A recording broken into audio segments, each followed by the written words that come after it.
My tongue is on fire. It's on fire. It is hot. It's dang hot. You don't have to eat the whole bag. Oh, I won't. Okay, good. You don't have to worry about that. And by the way, use this liquor as is paleo friendly. It should say paleo. You just strike out friendly.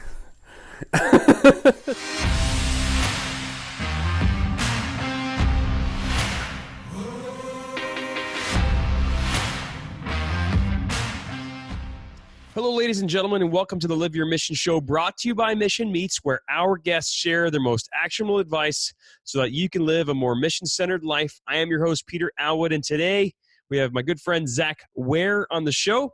But before we get to that, here's what's happening over at Mission Meets headquarters. All right, so if you're listening to this right when the episode drops, it's right before Valentine's Day, you're wondering what to get your significant other, what better than the gift box from Mission Meets? And so you guys have asked, we answered. A little variety pack comes in a nice little box with a sticker on top, and you can gift that to your significant other or your loved one for this Valentine's Day that's coming up. Now, you listen to this after Valentine's Day, it doesn't matter. This thing is great for birthday, anniversary, housewarming gift, fill in the blank, something good. You're not sure what to buy for that person. You know they like some meat snacks. We got you covered. So missionmeats.co for the gift box. And soon we'll be rolling out on the heels of that a couple of other levels that people have asked for. So we have the standard gift box, and then we'll have one that's got a little bit more product in it. And then we're going to release the box that's got one of every single stinking product we make, including the Carolina Reaper, of course, for that person in your life that really likes hot stuff. So we're excited about that. People have been asking for it constantly. We kept saying no, and now we're saying yes. So we're kitting these things in the warehouse as I record this. So get out there and get that Mission Meats delicious gift box for Valentine's Day or any other holiday.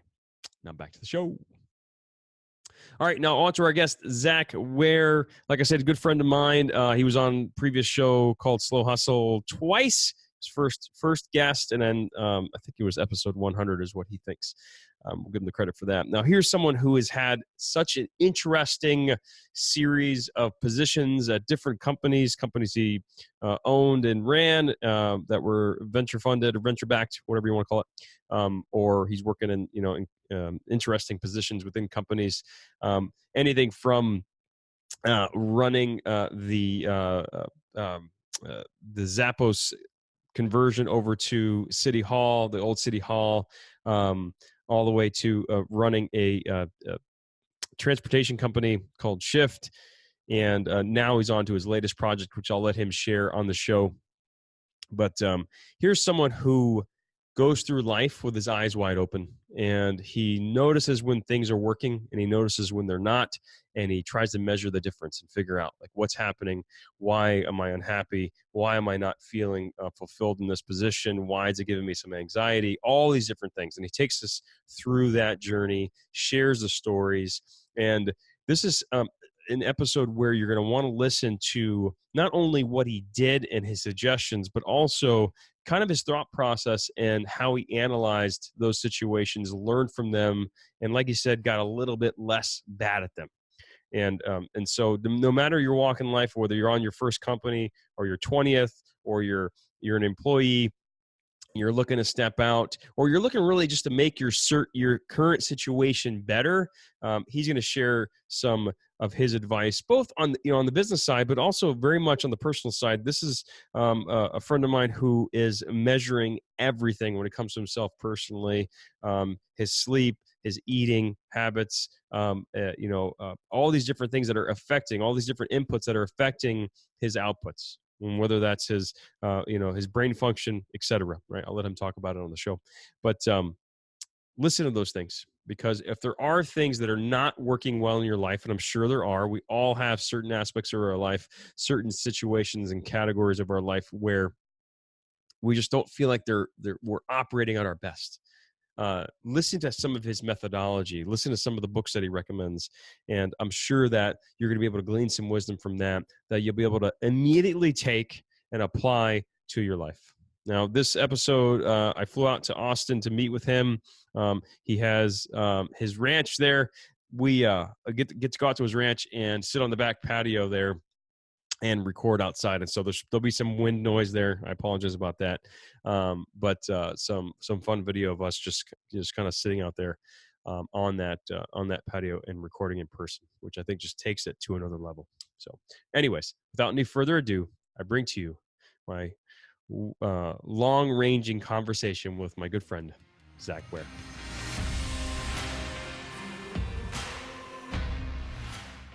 Zach, Peter, welcome to the show. welcome to Texas. Thanks, man. And for those of you watching, or listening, we are at Zach's, you call this a ranch, right? It's not technically a ranch. It's just a piece of land that Could takes be a a lot ranch. of attention. Yeah. But it's on a road called there's the word ranch in it. Yeah. So.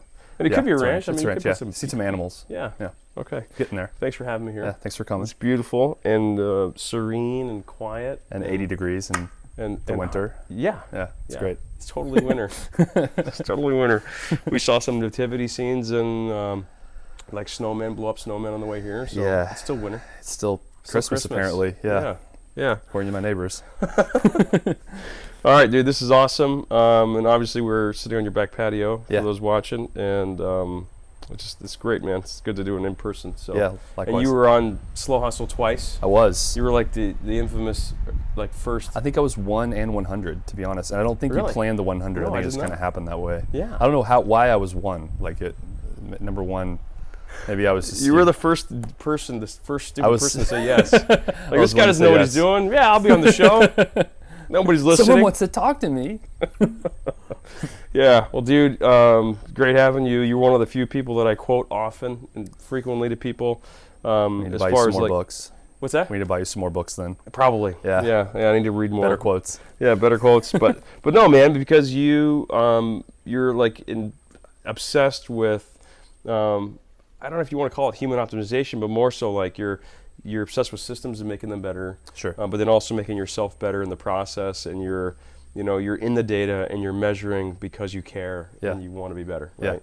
And I think that for people that are paying attention to their life and they want to do a better job, or for people that are having some pain in their life, whether it's personally or professionally, there's lots that you could share that are going to help them figure out like, oh, okay, if I pay attention to this, right, or this aspect of my life could actually be the lead domino to helping me get over the hump, Right. and whatever that hump is. Right. So let's jump right in. As I always ask, like, what's your mission? What do you So- tell people? So for the last year, I actually took some time off at the advice of a friend. I joined a company a few years ago, and it was a rocky road. Our business was helping small and emerging food companies scale. And I joined to help grow the business, and we encountered some bumps along the way, and it was a pretty intense year. And ultimately, we weren't successful getting the company out of its hole. And I was about to jump into something else because I think a lot of us, when we've been doing things for a long time. For me, it's been a decade of craziness with a couple different companies. I was eager to do something, and this idea that I was like taking time to explore and help some entrepreneurs and learn about things that I was interested in seemed to be boring. I wanted to be tackling something, and almost jumped into a company that ultimately would have been just a terrible idea. And a friend of mine who's done really, really well for himself, who I respect, just said, stop, take a minute. There's a few things that you're interested in, like that you have questions about, you've never had time to explore. Be academic and go explore them. Go help people, ask people for advice, find people who are doing interesting things and explore it. And so I did that, and that ended up being, the goal was for that to be about 6 months. And I had a pretty good sense that I would tackle the food system, and the company that I was a part of, helping emerging food companies, and the work I was doing right before that was really about the supply chain. And that's not very sexy, but the thing that's bothered me and consistently bothers me, which I would sort of say is my mission, both sort of personally and professionally, is I look at something where, if you want to start a business, the complexity of starting a business is just stupid. It's not even complex, and we can't wash over it and say, oh well, it's hard, but we can make it better. It's dumb. The friction, the barriers, the regulations, the costs, and so You're saying food system. this is in food. This is in a lot of places, and Yeah.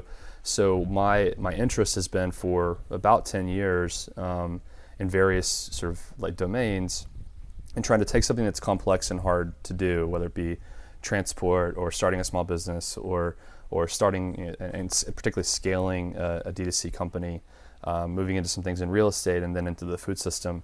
Entrepreneurs and people who want to do things have a very difficult time doing them because A, it's either expensive or they can't navigate it. There's a black box, they don't know what to do.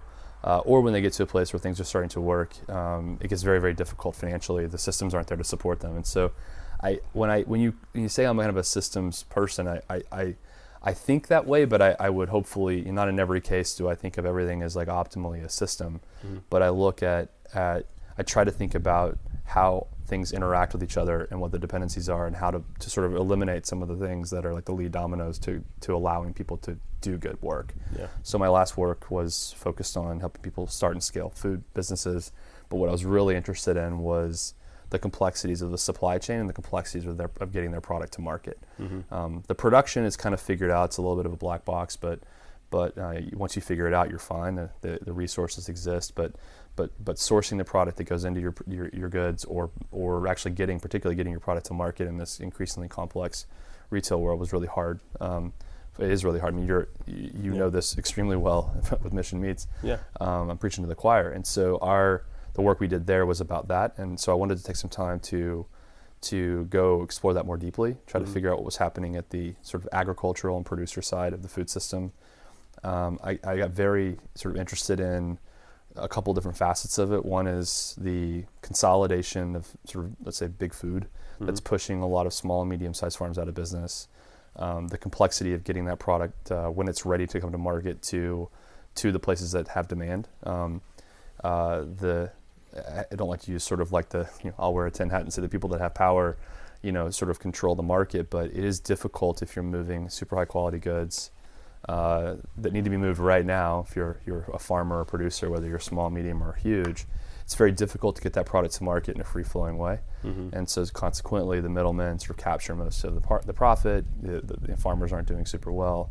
And as a consequence, the industry is consolidating and pushing a lot of farms out of business, and then a lot of that sort of leads to the lack of availability of fresh food in a lot of places. And so my mission right now, and it's the first time, and as we've been talking over the last few days since you've been here, just in the last couple of weeks, I've sort of left the cycle of I'm exploring, figuring some things out, and moved into now I'm doing it. So I've had to sort of on demand talk about it, and I'm not quite ready to talk about it. I'm not that it's like secret. It's more that I bumble it most of the time. I think all of us, when we're starting something, before you get to the place where it's like, this is what I'm doing, it's like my objective is to reshape the food system and the free flow of goods in the fresh food system so that goods move more efficiently and at a better cost, allowing people that are making high quality stuff to command the margins and people that need things locally to find the things they need in a way that eliminates the 40% of food in America that gets lost at the farm level, or helps to sort of reduce the lack of access to food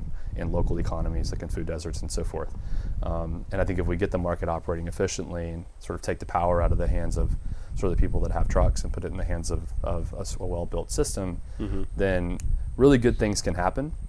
But it hasn't happened yet because the system and the food system as a whole is too time definite, the margins are too tight, and it's too consolidated. And so there's no pressure on it to change, and it won't ever change. So I've gone very, very deep in that side of things, everywhere from spending time on farms, working with indoor ag companies, big food producers, food distributors, a lot of time in refrigerated warehouses, a lot of time wearing jackets, some time in some trucks, and really trying to understand what's happening in that space. I've worked in it for some time, and my first real job was in that business, but that's been a long time. Yeah. Fortunately, it hasn't changed at all in 15 years. So I'm really focused on one, sort of helping the food system operate more efficiently. I mentioned to you earlier today that kind of my personal mission is to help people that I care about, whether it be early stage founders, people that are going through what I went through when I was young, or my friends, to sort of live what I refer to as like an evidence-based healthy lifestyle.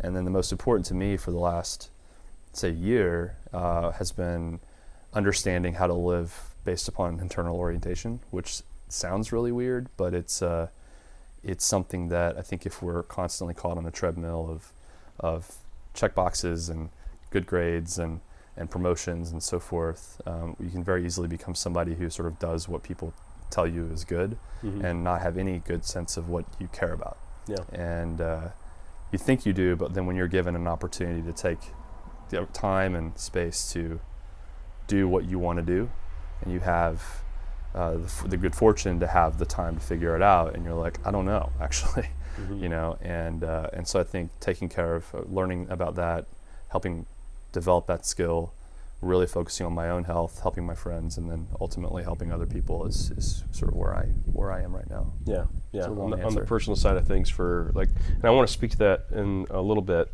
But let's back up just for a second, because I think like really to me like the kicker, or the main stat or the main figure that you threw out there is, what was it, 40% of food, yeah. Right? Yeah. I mean, what you're trying to do is essentially eliminate gatekeepers, right? Or remove them from the equation. Yeah. And have the producers that are putting in a lot of the work, not that the people in the middle aren't doing work, but people that are producing the goods actually have a connection to the end user, and to try to get more throughput, like more of their product through the system. So a good story that I told you earlier today or yesterday was last year, a large retailer who historically had been buying lots of heirloom tomatoes on contract from a farm in Minnesota, and we're talking about the scale of the food system when we all think about it in terms of like we had a salad at a restaurant, we bought some tomatoes at the grocery store, but the food system is immense, much bigger than most people think, and the scale of this particular tomato farm that's moving heirloom tomatoes into a large retailer.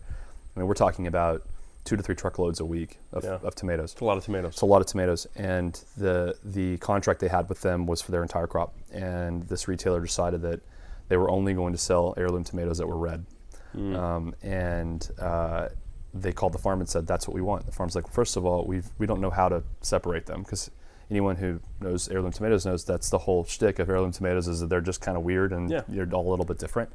And they said, well, that's all we're going to do. So the farm had to develop the capacity to separate them.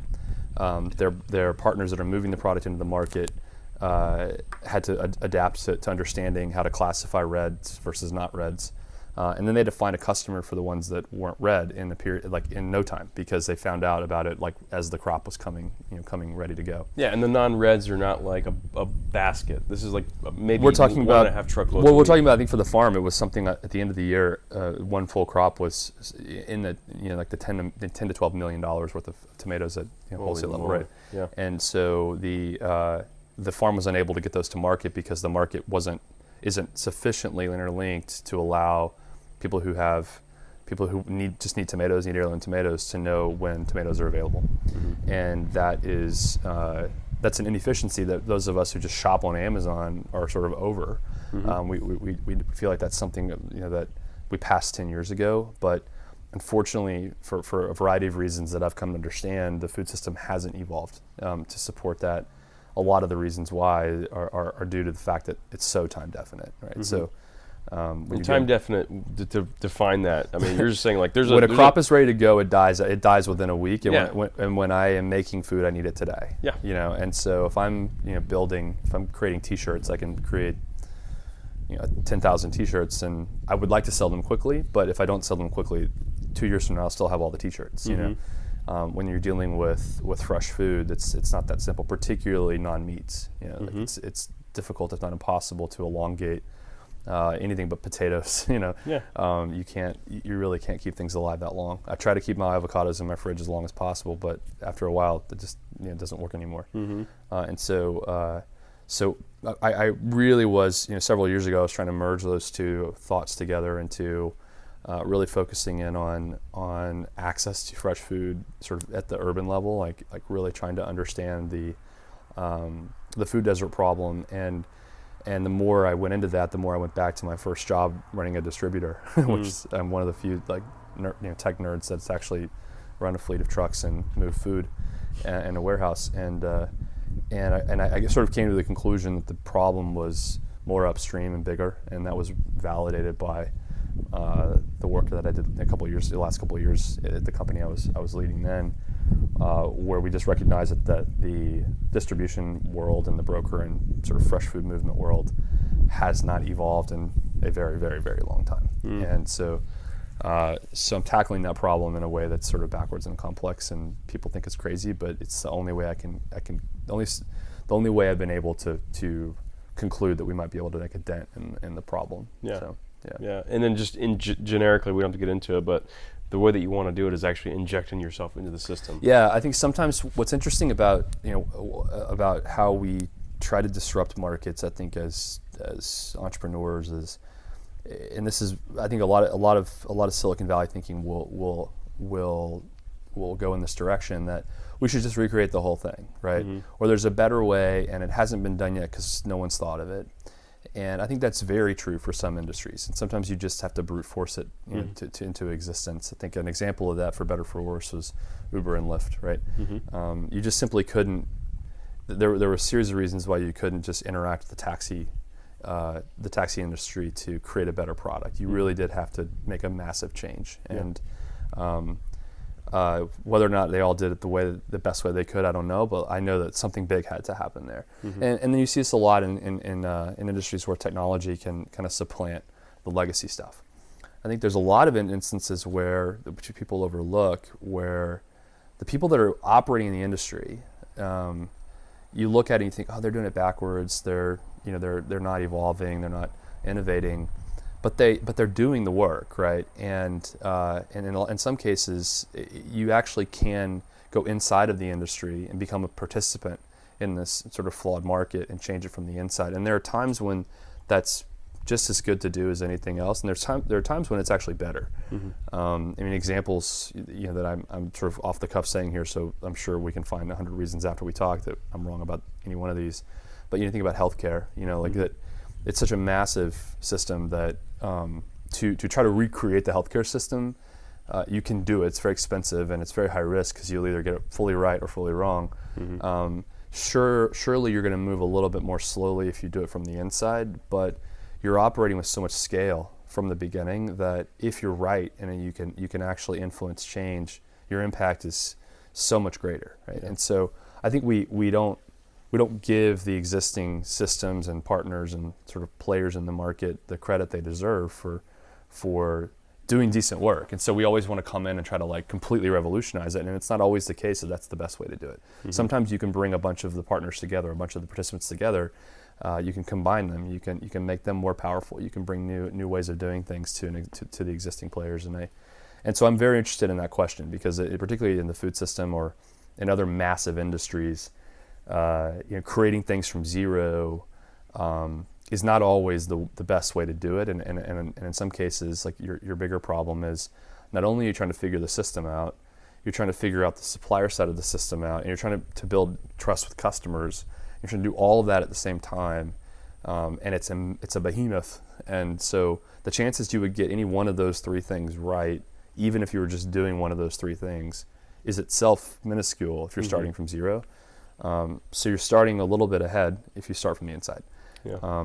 And I think that back to the question of impact, I think in some cases you really can just have such a greater impact if if you're already operating at scale when you make positive change happen. Yeah. I wouldn't universally say that's true. Yeah. But I think some industries it pays to just stop and say who's doing it now, and how could we help evolve that versus blowing the whole thing up. Sure. And asking the question of why is it ran this way to begin with, and maybe it's just because it's such a titanic operation that it's just easier to kind of maintain the status, right? Versus or that they just don't have the know-how or the insight in order to make those changes, or the incentive or the motivation. Yeah. We used to look. I've worked in transportation for a while. I started a company in transport that was sort of my first run at rebuilding a system, which the next time I did it, I got a little less bad at it. And one of the things we used to talk about, and this was true with the food company that I worked with, and both of those cases, we did a lot of work with regulators. We were operating in extremely regulation-heavy industries with multiple layers of regulators whose seeming existence was just to be obnoxious to you. Yeah. And what I used to try to coach my team on was, look, they might bother you, but let's keep in mind that these people are more engaged in the industry every day than anyone else. They know more about these problems than anyone else. They're inherently decent people. They might be constrained by what regulations say, but if we partner with them early and we ask them for insight and ask them for advice, we might be able not only to get their trust, but also to build a better thing, right? This was really true for us in Las Vegas when Tony Shea, who I worked at Zappos with, and then we started a redevelopment project in downtown Vegas. We were building things like a retail center out of shipping containers. And there just simply literally wasn't a building code provision for shipping containers. It wasn't that we couldn't do it, it's that no one had ever asked. Tony wanted to bring in pieces of Burning Man art that breathed fire. Of course, there's no regulation for that, right? So we went to praying mantis specifically. Yeah, so we went to praying mantis, yeah. And we actually brought one of the fire marshals with us to San Francisco to meet with the Burning Man team, to look at the art and to see it function, so he could understand. Like when we initially told him, this thing spews fire into the air. The Las Vegas fire code is more stringent than any other fire code in America. And so they're like, no. And there's another piece of art that like drips fire, and they were like, that's way out. And we just brought them into the fold and said, we want to do this thing. We're certain 100 reasons. There are 100 things about this we're doing wrong. Yeah. How can we make this better? And we edited our thing a little bit. We pushed them a little bit, and ultimately, like, we built a better thing. We built a retail container center with the praying mantis that blows fire in front of it, with partners from the city. And so I try to think about doing big, messy things without, like, I respect what certain sort of notable entrepreneurs have done by just brute forcing things and ignoring the law, and that's just not the approach that I've wanted to take, and we've wanted to take in the work that I've done with people before, and that's just, I think that ultimately, for me, it's a lot more fun, and it's also just a lot more interesting. Yeah, and you got to be able to, like, interact with people, right? I mean, you got to know, like, the fire marshal, like, you needed to know to talk to him or her a specific way. Yeah. So that wasn't like, hey, we're discrediting what you're doing or what you said. Yeah. Those are there for a specific reason. Ours is kind of a fringe deal. Maybe you can give it some I think our exact line was like, we know this is a terrible idea, and we want you to, we want to figure out how we might make this work in a way that's safe, because we know your job is like they define their job as safety. Yeah. They didn't define their job as pain in the ass, make right? your life difficult. Yeah, and so we wanted to make sure we did something that was interesting and safe, and if we couldn't find a way to make it safe, we wouldn't do it, right? And we relied upon them. We of course pushed them hard, but if they ultimately said, we don't think you can blow fire into the air, with children around, even though it's 50 feet in the air, we'd have said okay. We wouldn't have just dropped a fire-breathing praying mantis in the middle of the city and said, what are you going to do about it? Sure. So yeah. Why are you the right person to be working on, like, this food, the food system in general? That's a great question. I think there's sort of two facets to that. I mean, one is I grew up in restaurants, and then my first job was running a food distributor, and I worked in coffee roasting and beverage for a really long time. The second is I think that really isn't a qualifying factor. I mean, there's people that are much more experienced than I am in every aspect of the food system. I think that the interesting, one of the things I've always been a fan of, the thinking I've always been a fan of, is that most innovations in industries come from people outside of your own, and I think it's important that we understand our circle of competency, but also be able to be comfortable trying to pull intersectional knowledge into things that maybe look a lot alike something else, but maybe happen to be a different domain.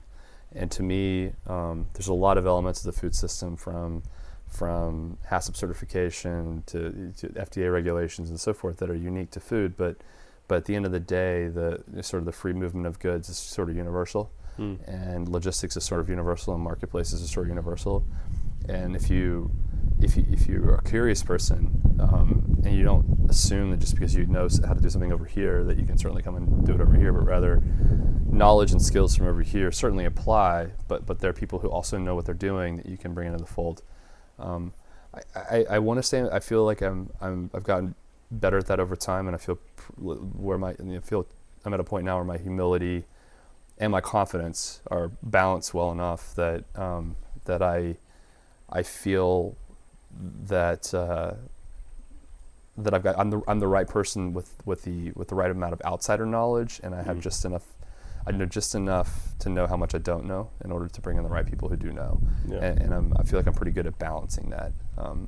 But other than that, I don't really have a good answer for you. Like, I've been focused on this problem for 3 or 4 years, but I think maybe the short answer is because I'm willing to, and hundreds of people have tried to do what I'm doing in different ways, and that doesn't deter you at all. I just study them. Yeah. And I hope that I can. I try to take lessons from them. I've talked to a lot of them, and I think that the approach I want to take, which is sort of slowly coming together, is wildly different than their approach, and it's an approach that a pure play tech person wouldn't typically want to take, because it requires comfort with physical operations and doing sort of dirty work, and I've sort of resigned myself. I was talking to a friend about this morning. He said, well, why do you have to go through the bother of doing the sort of having all the actual physical systems? And I said, well, no one else is going to make a dent in the market unless you're actually literally dancing in the arena and doing the work. And so I don't want to do that. I would prefer not to, but I don't think you can actually make an impact if you don't do it that way. So, some more to come. More to come. I'm excited to see what happens, man.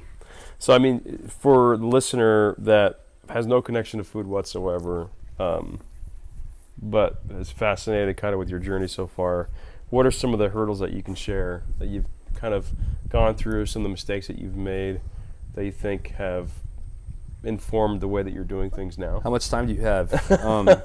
I think, look, so for people who know me don't know me well, like, or even do, I've gone from, so I'm 38, and let's just say my sort of hard charging entrepreneurial work started about 12 years ago. And the person I was at 26 knew everything, wanted to do everything now, was super fast moving, cared very little about collateral damage. And so I obviously made a lot of mistakes, right? But what I think my biggest hurdles are sort of personal, and then I think in every case in business, I have specifics to every challenge I've encountered and the failures that I've had, and even the successes that I've had have been full of failures, full of stumbles. But really, at the end of the day, what I think is most interesting about the last 10 years is how I flipped the priority of what I care about from the work I'm doing to who I am as a person, and how healthy and sort of grounded I am. And so, as a illustration, my time off last year, I made a deal with myself last January that I was going to take about 6 months, and it ended up being a full year. And that second half of the year was really about internal work, right? I reached a point where I had, resources to be able to pay my rent and eat. I had time. I had, the things that the things I needed, like my baseline was out of the way, and I had full latitude to choose what was next. And I was still a disaster, And this is 5 years after I went through a very sort of an inward journey on health and physical health, and which I think was sort of the precursor to mental health, which was a big issue for me at the time. And I think that it was just illustrative of I stopped and said, I'm not going to jump into something now. I'm not going to do work. I'm going to stop and actually go very, very deep on how my body, my mind, my systems operate. What anxiety and depression actually are. It's something I sort of struggle with and come out of over time. And I'm not going to let work fill that hole. I'm going to fix this once and for all, tackle it once and for all, really go deep, and then come back, a much healthier person. The only reason I had the confidence to do that was that I'd come out of a very crazy time in 2015. We had built the Zappos campus, started 20 companies within the sort of the downtown Vegas world. I was running that project, which was 41 acres and several hundred people. I was running 2 different companies of my own with partners. The day we opened the Zappos campus, which was a big milestone for me, I spent the night in the hospital after a panic attack, thinking I had a heart attack. I was on lots of meds. I was fat. I was I was just a mess. I was drinking a lot. And so, a couple years later, I just was I'm going to die if I keep on this path. And so I stopped and went on instead of just following a fad thing, I stopped and said, I need to learn what it takes to not be on pharmaceuticals and be healthy. And then ultimately, that led to a total and complete change in my life, which became this likely to be a lifelong study of sort of human biology and physiology and sort of evidence-based health. Mm-hmm. And I stuck with that for several years while I was running other companies and was extremely healthy and felt really good, was off the meds, everything was great. But then it sort of flared up again when I didn't have the whole, or didn't have like the distraction of work, right? And I was like, okay, like I don't want to live in this world where my life is all work 24/7, working till midnight, not sleeping. That's not the life I want. It's the company I want to build. Two, I need my life to be more balanced, and I need to figure out how to do that. So I think the key lesson for me was instead of caring so much about work when I was 26 and caring about myself second, the biggest hurdle for me was figuring out how to flip that. And it sounds really easy to do. Like, I'm gonna sleep well, I'm gonna work out, I'm gonna eat healthy, I'm gonna meditate, or whatever you're gonna do. But to truly put yourself first is a very big deal, and for me at least, was a complete mental shift that I feel like I'm stable in now, but like it was a lot harder to do than I thought. And I think it's sort of trite to say, like, if you don't take care of yourself, your work doesn't matter. Like, all your successes are nil if you die, right? But I think more importantly, you want to feel whole as a human. And if you're whole as a human, the days that I sleep incredibly well, the days that I'm fully focused and present, the days that my mind is quiet, that I'm thinking about what I want to do, what my internal experience is, and what I'm doing for myself versus others, like, those are the magical days, and those are the days when my output is also just 10x, right? And so I think what I've coached companies my partners and I, VTF Capital, we invested for 4 or 5 years, and I was one of the few people around the entrepreneurs that I worked with more that would just call and say, let's talk about how you're doing, right? Like, when's your next vacation? Like, how'd you sleep last night? Why are you at the office at 9, right? Versus a bunch of people to Twitter that would be like, if you're not working till 10 o'clock, you're not going to make $1 billion company. It's like, well, cool. Then don't build $1 billion company, Yeah. So I think learning how to flip that was the biggest thing, because every time that I prioritized anything above that, there were just always hurdles. I wasn't fully present, or my decisions weren't as good. Specifically, I think to work, I think I've learned over time that really good things take time, and I haven't necessarily historically been a very patient person. So, and none of us are, right? In terms of in entrepreneurship, we really want, secretly, whether we say it or not, we really want what we want, like right now, And I think slowing down and recognizing that the best things compound, and that I'd rather have something 10 to 15 years from now that built stably over time than to have something that's on the front page of whatever blog you care about in 2 years, right? Because most things that go berserko in 2 years die in a third. You know? And learning, I think you have to just get older, frankly, to recognize that, and to have watched that happen over time and watch those patterns, and you realize that if you go after things so quickly with such impatience, in the moment you think, wow, this is awesome, but then you wake up, and I have multiple times, you wake up and you've failed, and you've got nothing, and you look back and say, if we'd just been more incremental, if we just breathed it better, we'd structured this in a way that was less about what we got now, more what we got over the long term, we'd still be around, and that's consistently been my experience, and so those hurdles are the biggest for me, and I like to say that over the course of the last 10 years, I've gotten progressively less bad at living to that view of the world. I wouldn't say I'm good at it, but I think if anything, celebrating failure is hard to do, but in my case, like I celebrate that I've gotten, particularly when I'm dealing with something new, or I'm talking to new potential partners or investors, or which I'm starting to do now. It's like, you look back and I've just failed all over the place, but every time I can sort of walk you through how it was slightly less bad, and those lessons from number 2 help number 3 be slightly better, and we learn as we go, and that's literally the best we can hope for if you're starting something new, is that you just get a little bit less bad every time, and sometimes it works. It's all incremental, man. I was telling you today, I was walking and listening to Atomic Habits by James Clear, and everybody keeps recommending it. I'm like, okay, fine, I'll listen to it. I can't believe you haven't read that yet. What's funny is that there's so many books that I have an aversion to, because I'm like, that sounds a lot like this other book that I read, and I'm like, I already read that. Like, I don't need to read another book about this. Right. And the thing is, too, is like most books probably don't need to be 200 pages. It could have been like 20, and I got it. That's, particularly in like the self-help entrepreneurship world. It's like, come on, man. I know you can't sell a 20-page book, but I wish it was 20 pages. I'd pay $5 for a 20-page book if it's a really good 20-page book. I'd pay full or price. Whatever. Yeah. I'd pay full price for it to be 20 pages. Right. But anyway, so he's talking to him there, and it's just about like how iterative things are, and if you're patient, you will see the fruit of it, right? And he talks about how, like, if you're working to heat a room to melt an ice cube, and you're taking it from 27 to 28 to 29, you're like, hey, nothing happening. Right.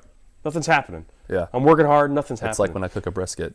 Yeah. The last few degrees, it just takes forever. It takes forever. Yeah. Ice, brisket, whatever, right? And so it's like 30, 31, you're like, something's starting to happen, shit's taking forever, And then 32, all the magic happens. Yep. And so I love that example, because that is truly what, trying to get my computer alive with my foot, you like that? Yep. It's classy. It's classy, right? No shoes on, interview, great. Dirty rancher. I'm a professional. But it's just like, that is life, man. Yeah. And once you come to terms with that, you're like, oh, okay, right? Like, bite by bite, you eat the elephant. That whole thing. Well, I think I learned. So one of the really interesting personal lessons for me was, I had not. So into 2015, I weighed 210 pounds. I was really fleshy. I was sort of frumpy and fleshy, and on blood pressure and antidepressants and anti-anxiety meds, and it was kind of a show, to be honest. And I don't know if it's a family show. Sorry, it's okay. You were a bleep show. Oh, great, cool. Yeah. And so I started thinking about health in this very sort of unintentional way, and thought, well, I need to eat more vegetables. I'm going to put them in a blender, and I'm going to drink them. Yeah. And the consequence of that, I was always full, so I ate a little bit less garbage and tried to eat with the remaining stuff, something a little healthier. And I was like, I'm losing a little bit of weight accidentally here. I'm going to start going to the gym. I'll hire a trainer just to kind of kick it off. I hired a really inexpensive, mediocre trainer, but we met at 7 a.m., 4 days a week, And fast forward, for those that know me well, like if there's one topic I can talk to you about for 24 hours straight, it's food science and physiology and biology. And that all started with what a couple months later, read Atomic Habits, and I was like, oh, that was the Atomic Habit. Literally, I just didn't have room for it. It was like, first it was the beverage, then it was the 7 a.m. And that 7 a.m. thing, that I paid $45 for a session with him, which if anyone's living in any city like New York or something, you're like, what? And that $45 and that appointment was the keystone habit that it changed everything, right? And it was the domino effect that started the compounding, and so I was just sort of blown away by how that happened, Yeah, and I think that what, I'm thinking about a different book. I'm thinking about The Power of Habit. See? Charles Duhigg. You see? That's exactly what I'm talking about. Atomic Habits I read this summer because it came out last year. Yeah. You're probably saying, So someone who's listening to this is like, he's lying because that book didn't come out until last year. I didn't get an advanced copy. But I read that last year. But but it's basically the same thinking. This is what I'm talking about. I'm not trying to crap on the book, but I get what you're saying. Yeah. Yeah, but the thing is like, for the listener and the viewer, it's like, trying to make these changes so that they can then benefit your business, right? Yeah. Well, if I hadn't, being able to do that then gave me so I went through a similarly, probably the hardest career year of my life in 2018 with a turnaround of a company with 100 employees that I joined late, that had branches in 6 states, incredibly kind of turned upside down financially. We had to completely reshape the whole company, and I didn't have a panic attack. I wasn't stressed. I was stressed, but like not physically debilitating, right? Which I was when I was running, doing things that were similar, 3 or 4 years before. And I had a relationship. We went to dinner at night. We spent time together. I was at the gym every morning, and I was still working constantly. But I had balance, and I believe, and as a consequence, I was a better CEO because I was present and focused and with my team and not like shaky and messy. And I think that even when you're ideally anyone who's running a company doesn't go through experiences like that, but if you have trying experiences, I promise you, if you've slept 7 to 9 hours, depending on what your body needs, you've eaten healthy, you've gotten some kind of strenuous exercise, you've meditated, you've been outside, the very basic things, you're spending time with people who care about you that have nothing to do with your work. You will run a better company, and you need to prioritize that, even if it takes time. And there's literally no excuse for you not doing it. Because I promise that hour you give to yourself will pay off with the next hour you give to your business will be 100 times better. And I think every hurdle I've encountered most of the big hurdles I've encountered in my work have been a result of not doing that. Now I've encountered plenty of hurdles that were random inspections by the New York City health inspector that just decided to care about something that they didn't care about before and shut us down, or a landlord going completely crazy, or a vehicle catching on fire or something like that, in certain areas. But those are bumps, and then the bumps around when you don't know what to do and you can't predict the future and everything seems grim and you have to make a decision, and you optimize for optionality and hope that you make the best decision. And I mean, those are hurdles. But for me, the biggest hurdles have been really, in retrospect, I was talking to a friend again this morning, and he's like, that just all seems really hard. It seems a lot like the thing you want to do seems a lot harder than if you just did something that was sort of a tech platform. And he said, it seems like it'd be a lot harder to do the big stuff than to do the small stuff. And so I'm frankly, I'm not afraid of the big stuff at all. Like, the big stuff is actually sort of easy to me because it's a system, it operates in a predictable way, and so forth. It's you and the minuscule stuff that's actually the hard stuff to figure out. The big stuff is do we sell in this store or that store? Those things are correctable issues, but it's the little stuff like, who do I hire to speak for my company, or who do how do I think about this one little sort of how to create the culture in my team that seem like little tiny decisions, but those are the ones that actually matter, and those are the ones that if you don't get right and you aren't present mentally for, will totally wreck you. Yeah, and you can't be present unless you're healthy and you've got the sleep and all the stuff you mentioned. So, I mean, I think that if you're in a position where you're like, man, I know I need to make a change, and I'm not like, I remember saying to someone in the last year or so, I'm like, I'm the most unhealthy I've ever been. Yeah. And like physically, not so bad. Yeah. But like mentally, just like frazzled. There's just too much going on, and I can't get my crap together. I already knew kind of what I needed to do. Yeah. Right. You sort of always know. Right? And so maybe it's running for you, maybe it's yoga. I don't care. But you already know like what you need to do. Well, I also I think a lot of us we overcomplicate it. Right. Yeah. We overcomplicate. We need to have. I'm the best at this. I am a pro overcomplicator, and so I will, if I'm gonna work out, I'll have to build a whole program. I have to make sure it's fully balanced, and I can't go unless it's just right. If I don't get to the gym at 7 a.m., and some things have changed in the last couple months that have helped me to kind of get through that sort of rigidity. And what I realized is that the most important thing is just that I do something strenuous every day. That's it. Like, and I try to. I have a workout. I have a strength plan that I've built that I follow, and every 2 on, 1 off, and so forth. When I'm doing it, I sort of modify it in motion. But even if I miss that or whatever, every day I'm finding something. I'm running, or I'm going to a yoga class, or I've started taking Muay Thai lessons crazily with a friend. Yeah. And we're training Muay Thai is what I'm supposed to say. And just trying stuff, right? And that that's the least you can do. You got to at least start moving, but you want to plan it all out. You want to know you're doing the right thing, the right diet, right? It's like just throw that all out. Yeah, man. just like get started. Yeah, I mean the most you don't in the last couple of years, actually in the last year, like the three most powerful things I've learned about. This is not all what you wanted to talk about. That's okay. One is a book by a guy named Jonah Hari called Lost Connections. It's a book about depression. Okay. I honestly think it's an incredible book, but if you want to save time, like just Google the summary and it'll give you, like the summary is, it's one of the most powerful things I've ever read. Just understanding that like depression is a natural reaction to conditions being out of alignment. It makes sense for us to sort of get depressed because you should feel sad if these things are out of alignment because you're probably going to die because we're built to be parts of tribes that are wandering around and hunting and gathering and so you feel that and you really can't just like solve that overnight.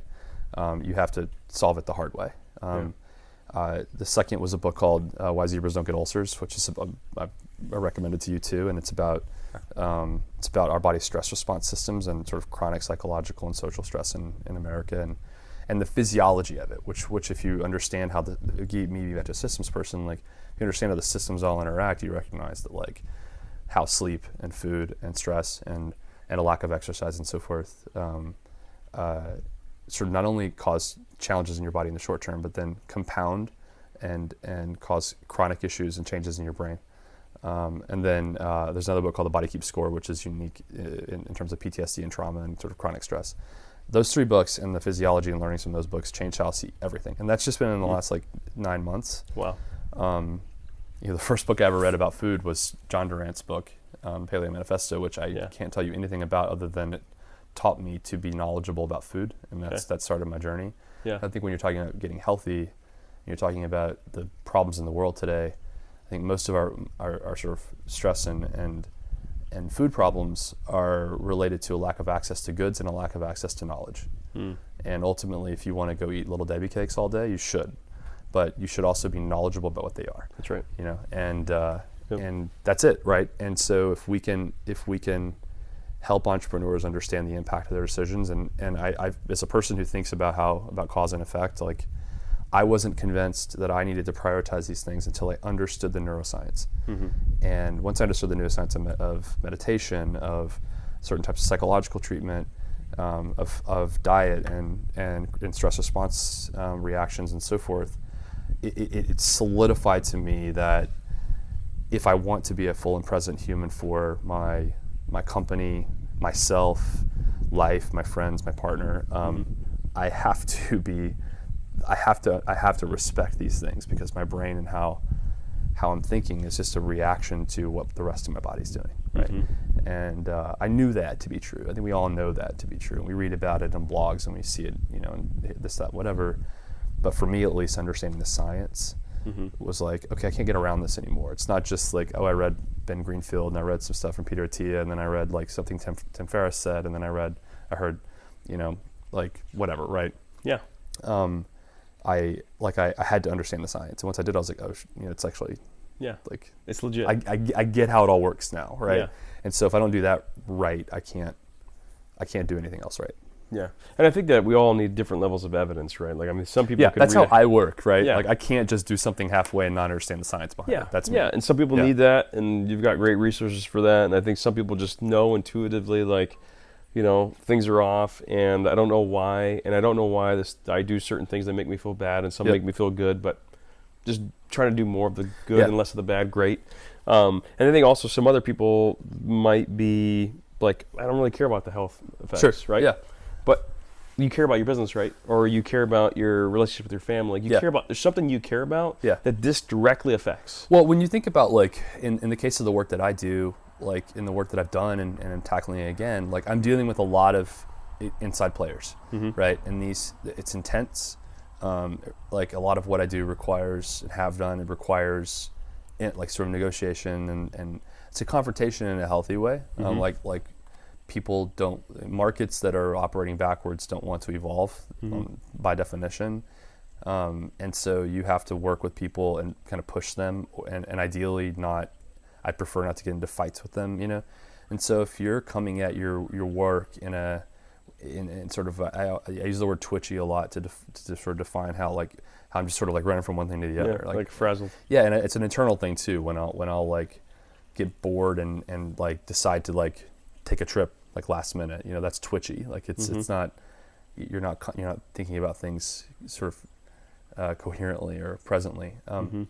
But if you're not able to see things creatively and be the one who is calm and be the one who's taking a breath and trying to see the full picture, like you're just not going to be able to be creative. Now there's some people, there's an exception to every rule, right?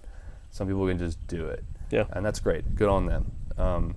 I am not one of those people, and I didn't believe that until the last, say, 5 years. Yeah. And so, the hurdles that I've encountered, I've pretty much always been, for the last 12 years, have been dancing in arenas that are complex, always have like complex physical operations, unnecessary regulatory issues, lots of things that most entrepreneurs want to avoid. And I'm either masochistic or I just really like it. And I think a lot of those areas are sort of fun and right for innovation, and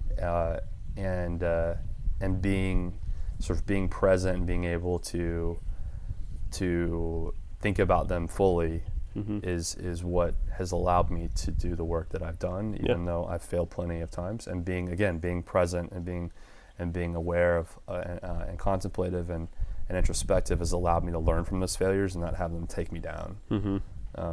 It's immensely powerful to be like that level head in the room. Yeah, where it's like, oh no, this is not a big crisis. Ryan Holiday wrote something a really long time ago in some piece that be the one who is calm, and for whatever reason that exact language has stuck with me for a really long time. He also wrote some other things that have stuck with me for a really long time, but that one in particular, and I just want to be the one who's calm.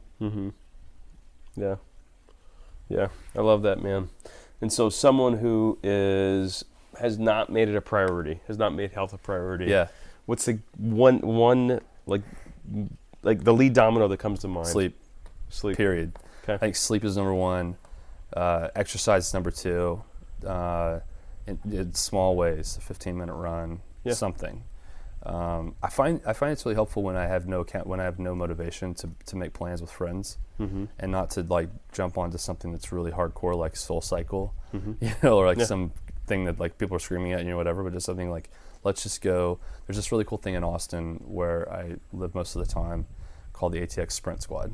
And this guy I think he's like a life coach or something, he just put together this group of people who meets in a park on Saturday, and they do sprints. And it's not like in the summertime it's like 200 people. I was there last weekend, it was like 100 people, and it was it was like 40 degrees outside on Saturday. That's insane. And there's like 100 plus of us, huge boom box. We run 20 sprints and walk back.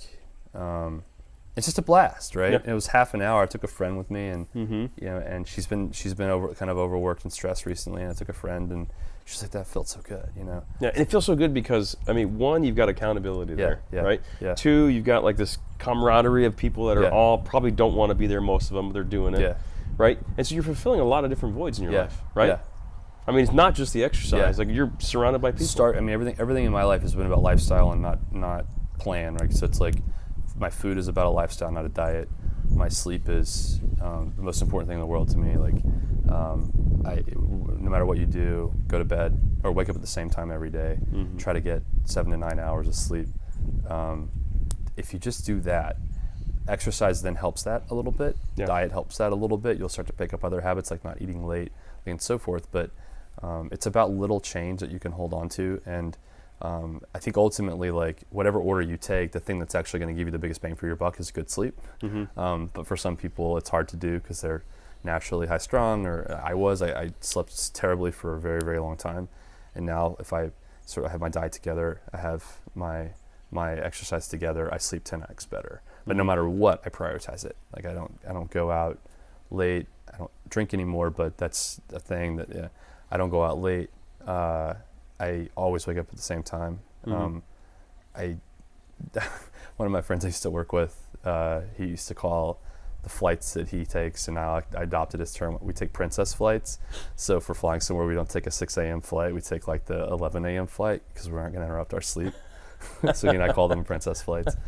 I love that. Yeah. But like I'm going to Los Angeles this week, and I could have gone at 7 a.m. and instead I'm going at 1 o'clock, even though I'd like to get there a little earlier because it's a princess flight. I'm not getting up at 4 o'clock in the morning to take a flight. Yeah. Because sleep is the most important thing to me. Right. I dig that, man. I just booked flight to San Antonio, and same thing, but for a different reason. I'm like, I could catch the early flight. I'm like, it's on a Sunday. Like, I want to hang out with my family. Yeah. Right? Yeah. Like, that's my Figure out priority. what your priorities are. Yeah. And I'm like, stick to them. I'm going to miss the opening party. I think if you choose a lane, what I found to be the case, like when I was running my company, I was based in New York, and people knew that Monday, Wednesday, Friday, I wasn't in the office till 9:30 a.m. Period. Like there was no, I would not bend on that, and that was because I had a training buddy 3 days a week. I always brought my own food to the office. We were in a weird, oddly that we were a food company, but we had a bizarre food desert situation happening, and no one else did, and it just baffled me because we had all fast food options around our office, and our office was like theoretically health oriented and really smart people, and they were just never brought it. And I just was like, I'll make the time, and everyone knew like I was always just going to have food around, right? And those, so for me, like diet, sleep, exercise, like I just do not bend on those, and ever, and it doesn't matter how big of a deal. And I know that sounds like it sounds like I might be in a privileged position. It's like not really. Like, I worked for 100 people when I ran the company in New York, and no matter what, that was what I did. I traveled with my food. I prioritized how I travel around exercise. Like, even if I don't get to go to a gym, I run, I do whatever, right? That it is a choice you make to take care of yourself. And that is, if you don't do that, the hurdles you asked about, like I can walk you through complete collapses of businesses and total failures. But all that stuff I think came as a consequence. I mean, failure might have been inevitable, but all of it came as a consequence of not thinking clearly and not being grounded, period. Like that was it. Yeah, and that's a little quick sidebar that ties into this. And once again, Atomic Habits is listening to today.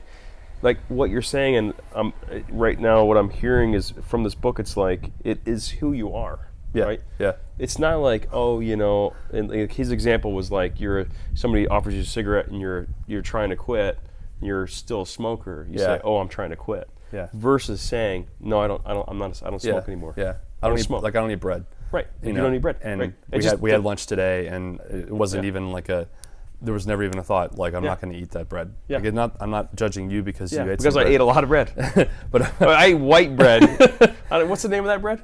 I mean, it was basically Wonder Bread. It's Wonder Bread, but it was like some brand I never heard of. I mean, I don't know. It was just basically loaf bread. I was telling you, where I grew up in the South, we used to call that loaf of bread. Loaf of bread. Yeah, it was a loaf of bread, and you get a thigh and a loaf piece of bread, and they call it thigh on loafa. Yeah. Yeah. It was delicious, by the way. Yeah. But anyways, that's just not. You just don't do that. It's like, and I'm not obnoxious about it, although my best friend might disagree. Yeah. But you just know that about me. I don't drink. You don't drink, and that's who you are, right? And it's not a big deal. And I go out with people who do drink. I like go to bars. I'm in like relationships. I've joked that I'm an enabler. Like I'm like, no, you should drink more. Because I just feel like I want to make sure you don't feel uncomfortable. Yeah. But it's just a known quantity with me. Period. Yeah. But that helps you make those decisions, right? It helps you bring food to work. It helps you run when you're on a work trip or whatever, right? Like that's who you are. Our only close restaurant in my office was a sandwich shop, and I don't eat bread. Yeah. Right. So. Yeah. But no, but when like he talks about in the book, and I'm seeing it, like I'm hearing it coming out of your mouth. When it is who you are, it makes the decision much easier. Yeah, well, there's a little bit of a risk to that too, though. The risk is one, you become flashy about it, and it becomes about virtue signaling. So you got to temper yourself. And the second is you get conviction in things that you need to change, right? Yeah. And I think I have gone certainly too far in the past, and part of my work in the second half of the year was like busting some of the rigidity, where I didn't. I think the thing that I talked to a lot of people about at the end of the time in New York when our company was, we sort of shut down parts of the company and sold different parts of it, and it was definitely not the outcome we wanted for our team, our customers, or ourselves, was the difference between that company and the companies before that is that it was not my identity, right? So I think having identity is a touchy subject, right? Like I think it's certainly true in healthful habits too, that if you're I'm not a smoker, identifying as a non-smoker, right? Yeah. That's inherently a good thing. but on the flip side, you can go too far in certain directions, and you can be too rigid. And both, that's just annoying, first of all, to some people, but also it can limit your options. You have to be cautious, right? But I think it is healthy. I think it's certainly healthy to adopt a habit, and I've found that over time, I'm a really bad habit adopter because I found that the biggest habits I've made in my life were somewhat accidental, but generally speaking, they lead to a situation where it's like, I'm trying not to drink right now. It's like, I just don't drink, and I have no interest in it, and I'm totally cool about it, but I don't drink, you know. But I don't want to run around being like, I don't drink, and when you have a beer, you know, it's like, oh, like you're all self-conscious about it because I've somehow told you that by not drinking, I now judge you, right? So I think you have to be kind of cautious about identity, but I definitely think, I agree with you though. Yeah, and I think the majority of us probably don't have the other issue, right? It's like we have a lot of bad habits and not a whole lot of good ones. Yeah, right? and we want to change them all right now, and I think you just can't. You know, you have to wait till you're ready and pick one at a time. Like I went from 210 to 155. And 155 for me is an unhealthy looking weight in about 5 or 6 months. Wow. And it wasn't that I made a set of things like overnight. It was a set of changes overnight. It was that I just sort of compounded these things, and it made it about exploration and curiosity and learning. And I think in companies it's kind of the same way. I've in a couple of settings later in my career, like the last say 5 years, I've been amazed to wake up and realize what we've accomplished by just focusing on doing one thing at a time and one small thing here and there. Yeah. Versus what my propensity to do was when I was dumber than I am now was to say we gotta go do it all now, hire other people, like build, make it big, and that's not always wrong, but it's mostly wrong usually, you know. And the idea that you can wake up in 5 years and have something that you're really proud of, it will just show up one day if you just keep focusing on the process. And that internal work that I did over the second half of last year was frankly about learning to love the process and learning to love the journey, you know. And I think whether it be your health, your company, your relationships, so forth, like you really do need to take time to figure out how to enjoy the journey and not the outcome. And that's been I'd say my biggest struggle in life and my biggest obstacle, and I would argue like my biggest triumph, I guess, over the last few months is that I feel like I've gotten better at that. Yeah, you know? Because it's all a journey, man. But it's difficult to accept that, you know. Like you really want to feel the outcome of it. Like it's a lot of people, writers like to talk about this, that everyone wants to be a writer, but no one wants to write. Everyone wants to be an athlete, but no one wants to exercise, you know. And I've learned I've learned somehow, I'm not exactly sure how it happened, learn to love the moment. I love, like when I'm exercising, I've built something that I've actually enjoyed doing, and I'm thinking about it, and I'm tweaking it, and I'm watching my movements, and I'm sort of deconstructing them, and I've just fallen in love with it, right? And I don't know where that came from, you know. Similarly, I started writing again, and I just like get lost in that, right? I don't know where that came from. You know, so I think that's a huge part of growing up. A little bit, man. A little bit. I'm 38. It took me a while, and that's okay. I feel like that's okay. I love it. Okay, let's switch gears. Okay, to the Reaper round. Right, this is where our guest answers some rapid-fire questions while they attempt to eat some, all, whatever, a bite of the Carolina Reaper jerky. Are you ready? I'm from North Carolina. What does that mean? That means you can't handle heat? I mean, that means I don't know. It means I can't handle heat. They might be two completely unrelated facts. If we're at a Thai restaurant and they say, do you want 1 to 5? I see 0. And they're like, what? So this could be interesting. I'll sweat. I'll probably start sweating through my shirt. I generally do when I eat hot. So you haven't even smelled this stuff yet or anything? No. I'll just see the word cayenne. Carolina Reaper peppers? What are Carolina Reaper peppers? So you don't know? No. Okay. So I mean, I'm assuming from North Carolina or South Carolina. Okay. No. Carolina. Well, I don't know. They were Carolina Reaper. It's actually not, but Carolina Reaper is officially the hottest pepper on the planet. Oh. What's the point of it? Like, it smells good. It smells good. It tastes good, actually. You'll see. But it's pretty hot. I don't trust you. Yeah. All right. I'm gonna let you eat a bite of that, and I'm gonna get my questions queued up here. I think you're going to have some, you know. It's going to be on my hands, too. Don't touch your face. Like, I should be wearing gloves. Don't touch your face. I have some gloves in there. Yeah, you won't need them, but definitely like nothing. Just don't touch anything. Definitely don't touch your face. Favorite book? This could be something like that's recent. This could be something recent. So the best book that I think the book that I would recommend, just generally speaking to people more than any other book, was Apollo by Charles Murray. Oh yeah, you brought it up last night. I think that, it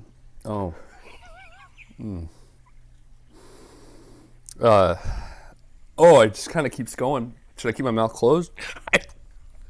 Really, I think the truth is nothing helps.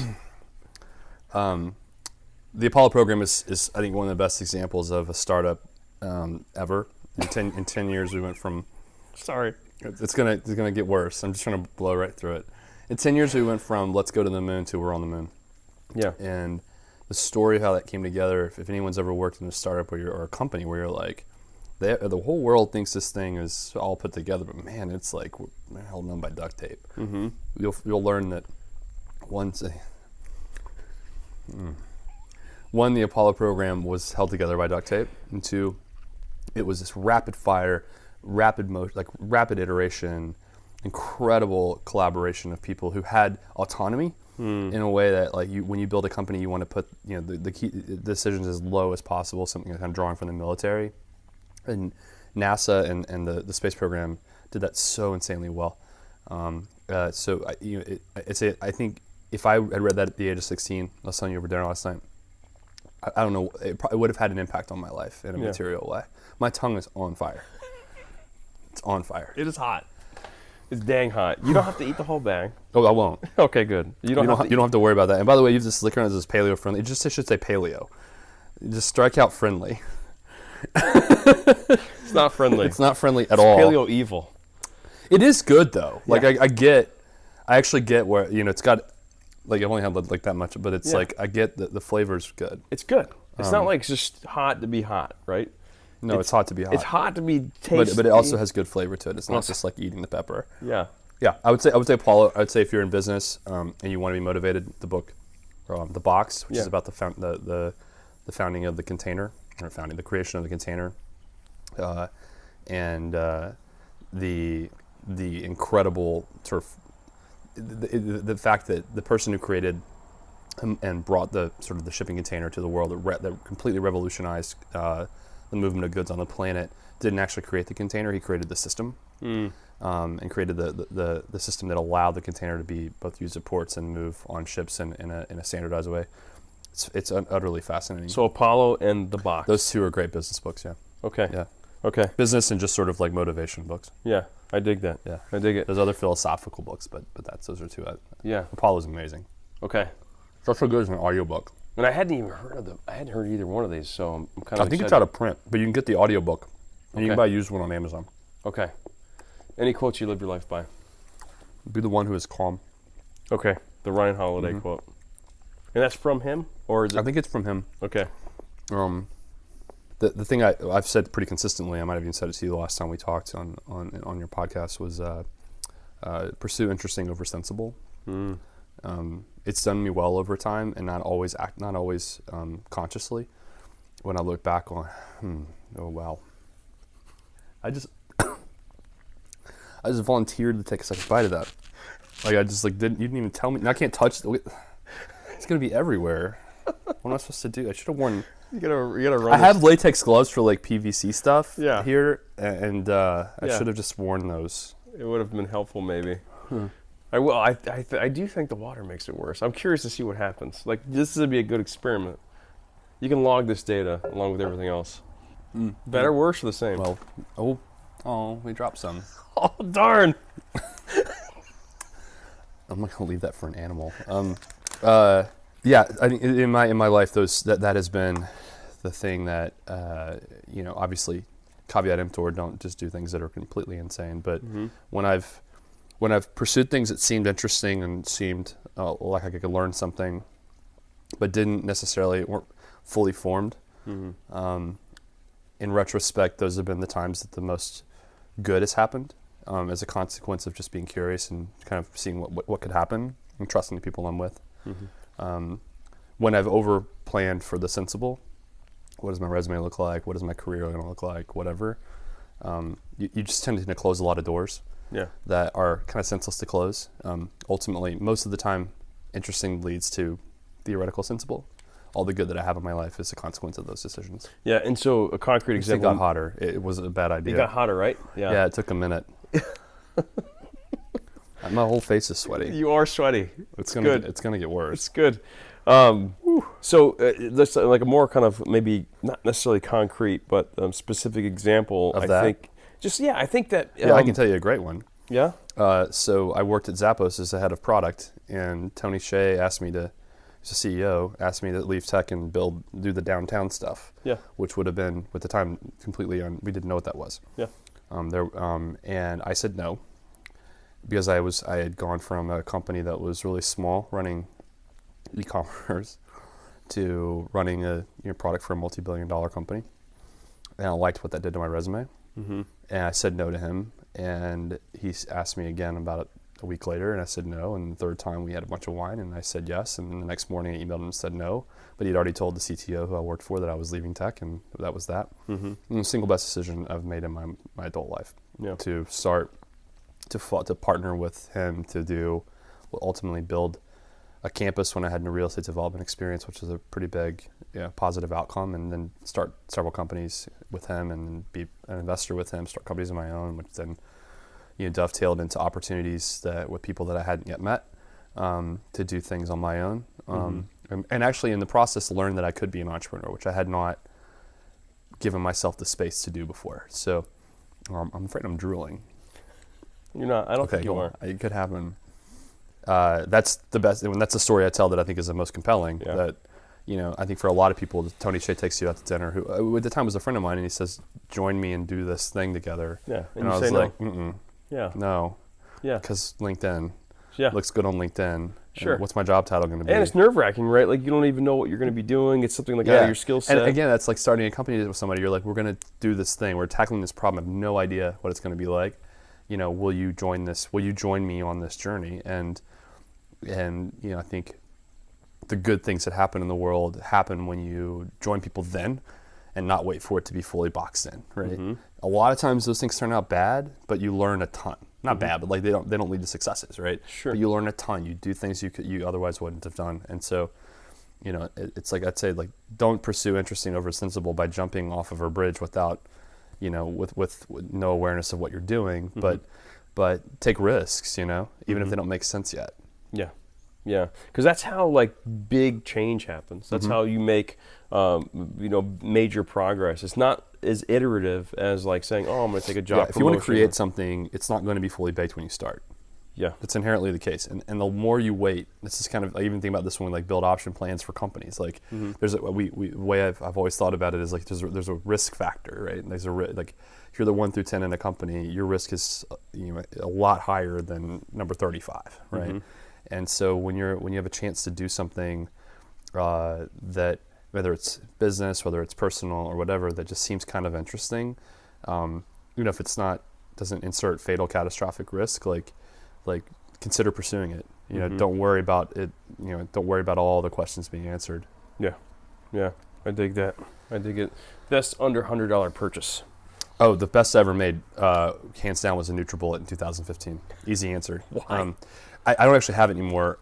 So I have a Vitamix, and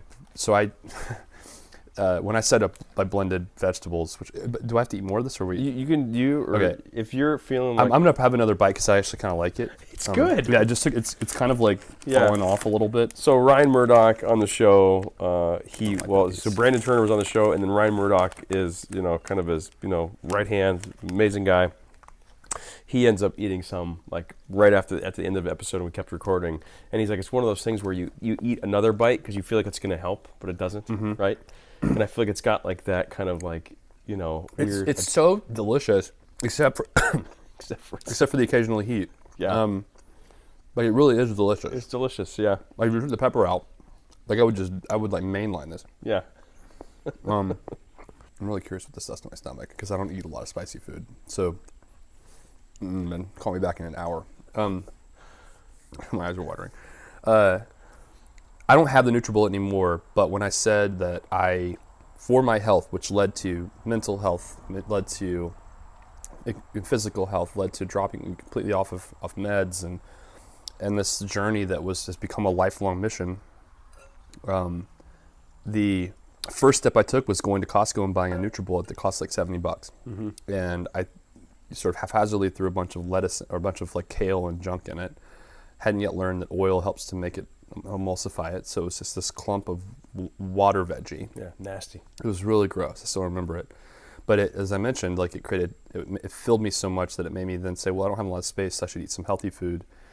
I'm gonna go see a trainer, etc. And my answer to that question has been the same since that day. That NutriBullet has long since died, mm-hmm. and now I make 2 to 3 blender bottles a day, and I have a full thing that I do, and I still do it. It's been 5 or 6 years later, and it's the thing that I do that I don't recommend on for everyone else. It's just because it's easy for me to do, and I actually kind of like it. Mm-hmm. There's no fruit in it, so it's not sweet. I'm a weird guy. Yeah, you're pretty weird. but that NutriBullet was the best decision I ever made. Got it. Because it was the lead domino. It was the lead domino. Yeah. Period. I burned that engine out on that thing. That's what happened to it. The Vitamix, the motor. You cannot burn that thing out. You can like blend a phone in that thing. Right, or an avocado pit, which I've done. Yeah, totally, man. Someone who knows you or follows you regularly, what would they not know about you? When I was 9 years old, I learned how to drive on a tractor. Nice. And I drove, we lived on a farm, and so I learned how to drive on a tractor. And I was driving, we had a guy on the farm named Jesus. Jesus had a house, and Jesus had a lot of little lawn ornaments in the yard. Like, they were just like all the things you see, he painted them. So they weren't necessarily gnomes, but they were like choir boys and, animals, these little concrete things all over his yard. Okay. That he had made. That he had bought and then painted. Okay. And so I was like 9 years old, and he never liked me I don't know why he didn't like me, but he didn't, because I moved to the farm when I was 8. My mom married my stepfather, and so I learned and I was to drive, and I was driving a tractor with 4 trailers behind us. This is how farms work when a 9-year-old's driving, and I was driving down the road, and down our road on our farm, and the classic move you learn when you drive is when you turn your head, you know that you naturally are going to go like this, so you'll learn at some point in like driver's ed or something when you're a lot older, mm-hmm. like be aware that if you look this way, you need to be hyper vigilant about what your hand does, right? Mm-hmm. So I'm on this tractor, the steering wheel was like this big, and I did like this, and I curved off the road, ran into his yard, ran over all of his lawn ornaments, and stopped the tractor, freaked out, ran into the woods and hid. So then my parents, he calls my parents, and my parents come over and they think I'm like hurt and dead, and I hid for like 2 hours. Oh my gosh. And finally came out of the woods, and of course I was in trouble for hiding, and then they said, did you run over all of his stuff? And I said no. And they were like, well, who did? And I was like, I don't know. Some random totally lied person. About it. Yeah. And from that moment on, like I every single when I worked on the farm every day, like we would drive a tractor. Like I would drive a tractor or be working the field or whatever, and any interaction we ever had with each other, he once threw a chair at me. Years later, he did not like me. And I used to we're in Texas now, and I used to come to summer camp here because my family's from around here. And then just outside of the camp, there's a place that sells like thousands of these things. Mm-hmm. And I was like, Mom, let's just stop and like buy all the things for Jesus. And she's like, he won't forgive you. Oh no. Yeah, until he died. Like he died a couple of years ago. He was an older guy. He never forgave me. Yeah. That's a hilarious inside story. I ran a backhoe into a trash ditch once. Mm-hmm. We had a trash pit, and I was playing with it when it wasn't supposed to be, and I was digging, and the whole thing fell and flipped over upside down. Oh my gosh. You're still alive. Pretty mischievous kid. Got it. What should I have asked you, but I didn't? Why I don't want to work in venture anymore. Okay. Why don't you want to work in venture? I mean, it's a long answer, but I think that yeah. I don't want to get as loud about it as DHH, but yeah. I think I think that the transparency factor and I think the way we glamorize the positive outcomes and forget about the bad outcomes is a detriment to entrepreneurs, and what we really should be doing more. My back of my head's sweaty too. Yeah. My forehead's probably sweaty. I'm just probably a mess. I'm not even going to look at the camera. There's a pond behind it, so I might go jump in it in a second. I think that what if I could really help, what I do actually try to do with entrepreneurs that I work with and founders that I work with is explain to them what venture capital actually is. Yeah. And help them understand the impact of that decision. Not that it's bad, Mm-hmm. but that what is bad about the industry is that it's not transparent.